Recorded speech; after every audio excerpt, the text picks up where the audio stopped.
Oh, tiny train trip to Trakai.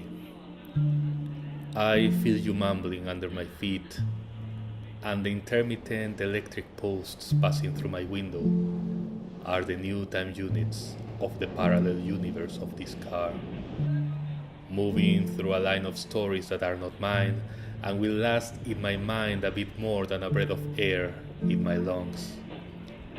Outside, I see glimpses of life, embedded in a naked row of backyards. Shameless underwear fluttering in the breeze, piles of chopped wood invoking winter, some plastic toy reminding me that the cycle of life goes on. I also see random people, old ladies with hankies on their hair, tough men fixing whatever is needed to be fixed, and some little boy waving to me, maybe a hello, maybe a goodbye, as if I could ever tell the difference.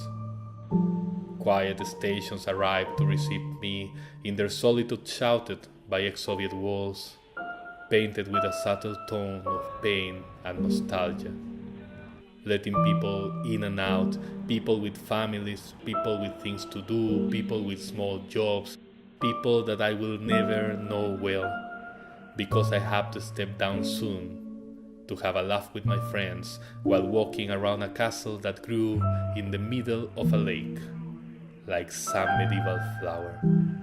A perfect postcard for a picnic with kibins. Oh, tiny train trip to Trakai.